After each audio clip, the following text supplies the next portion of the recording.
countries. Now, if you look back at the history of sub-countries, and we had the example of Brazil, there's also the example of my own country, the Netherlands, then what has really worked very well, and I want to make a plea for that because this is going to be the big issue next year in 2012, and that is the good old-fashioned cooperative.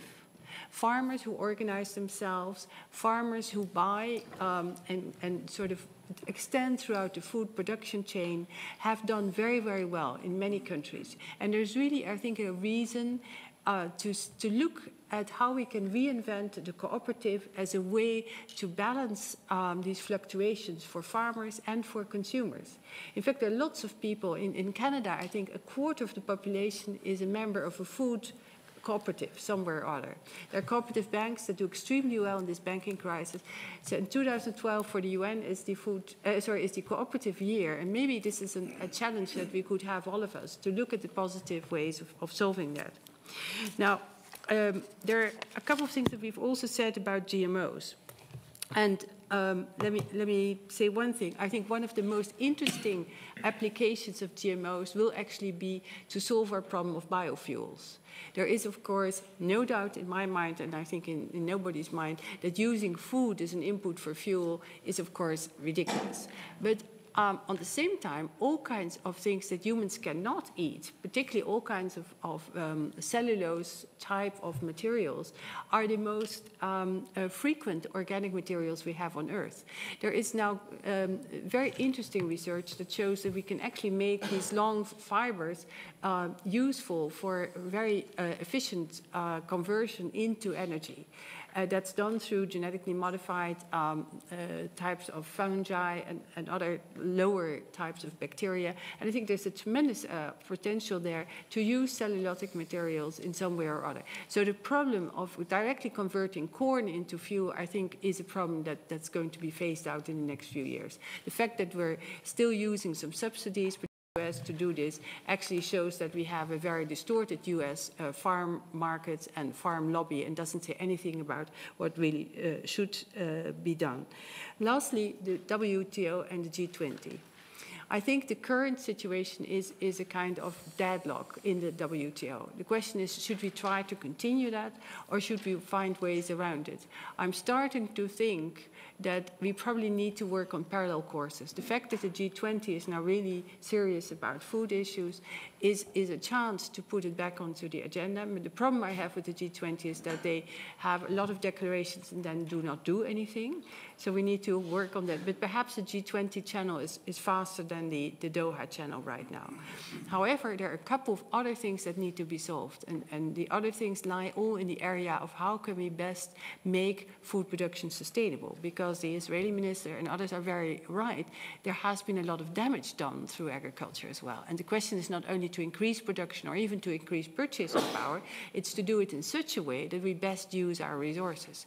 And I'm a firm believer in the principle of the polluter pays, in looking at fiscal measures also to make sure that we do have a differentiating tariff, that things that are not produced in a sustainable way have to be taxed heavier than things that are produced, including food, in a sustainable way.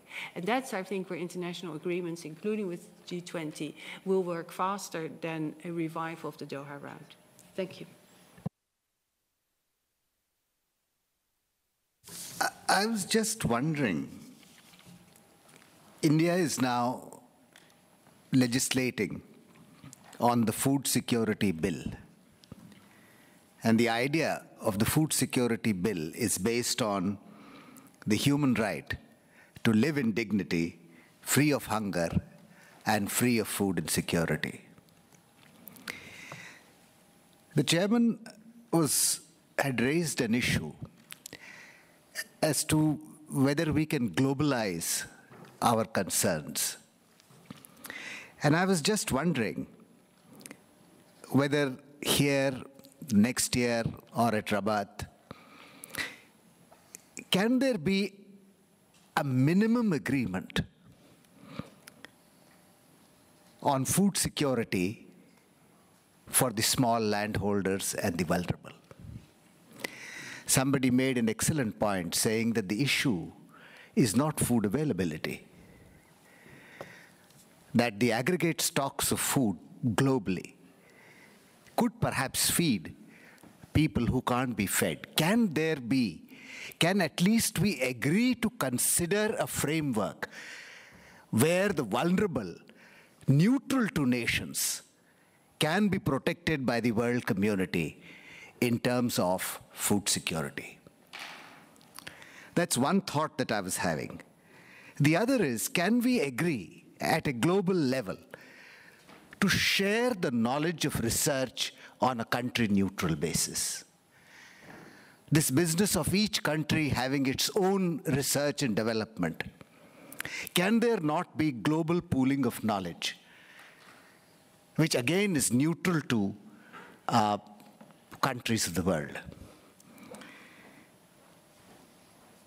I also feel that can we have a global agreement on extension? We do know now that food security and a green revolution is heavily premised on extension. And many of the countries, particularly in Asia, where public extension systems have failed, are now relying on the private sector to provide extension services. Can there be an agreement on that? And as far as the small landholder is concerned, whose concerns are above all the most vulnerable, Louisa had suggested that a good method of aggregation is the cooperatives. I tend to agree. But cooperatives where it is a bottom-up movement. In most of the colonial countries, the imperial governments imposed cooperation as a top-down state policy. And for that reason, it remained a top-down state policy and not a people's movement. But the fact remains that in countries like India, where the average landholding is 1.6 hectares, unless some methods of aggregation are found, unless some methods of making land, cultivation of land worthwhile are found, the question of migration from the rural sector to urban sector can only assume greater importance. And therefore, we must think of some way of aggregation without exploitation. I thought these are the general points I would make. Thank you very much, Mr. Torat. We'll probably go back to this point. I wanted to do it in the order, but go ahead. No. Mr. Carfontan. Okay, thank you. Just to make Philippe Chalmin more comfortable, those radical environmentalists you mentioned are not only concentrated in the French Parliament debate rooms. We also have them concentrated in Brazil.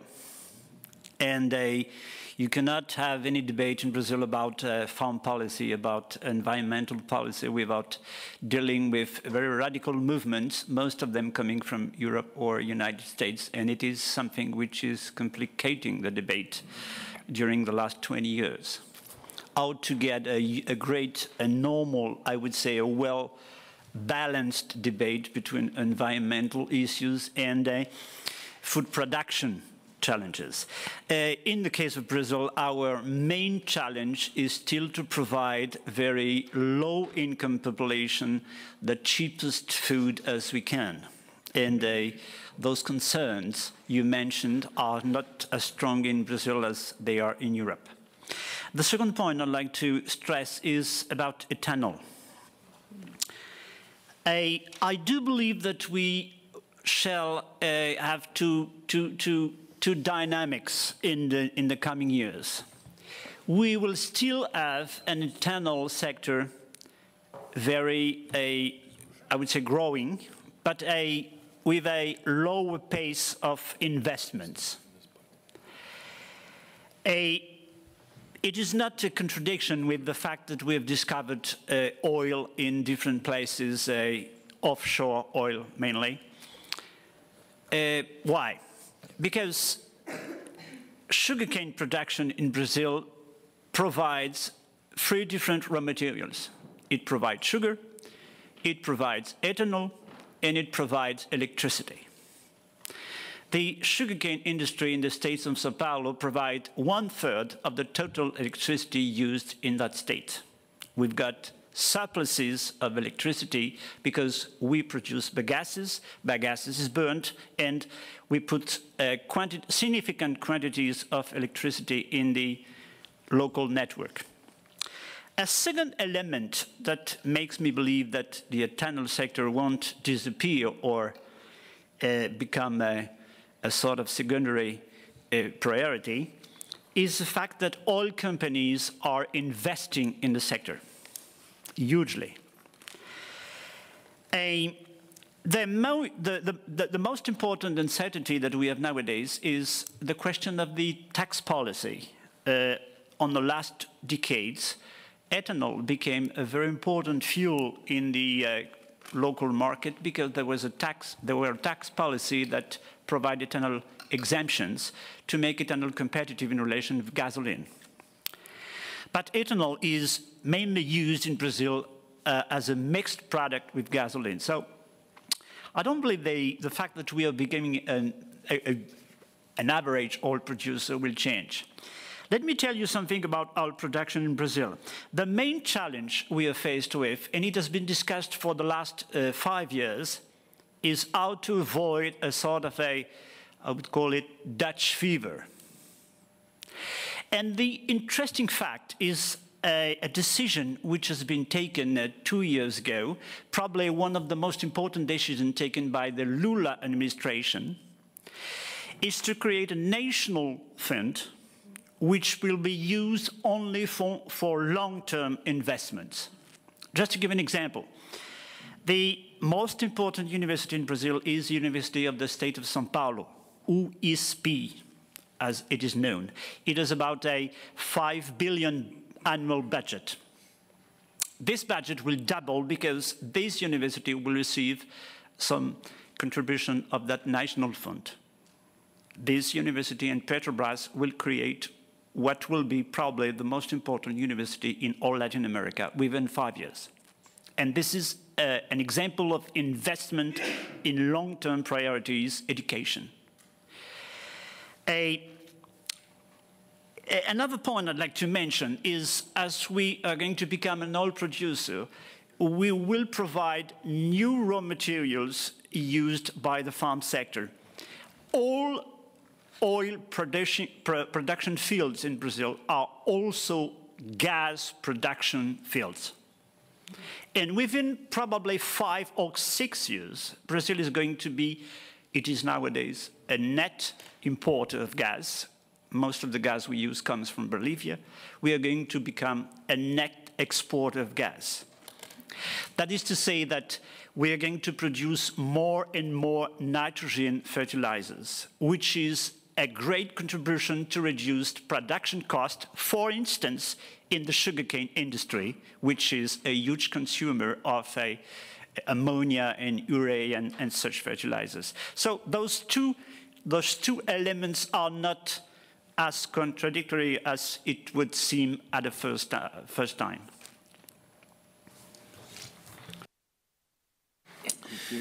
Just to respond to Chinese position on the GMO, there is a gap between the general public and the government concerning GMO.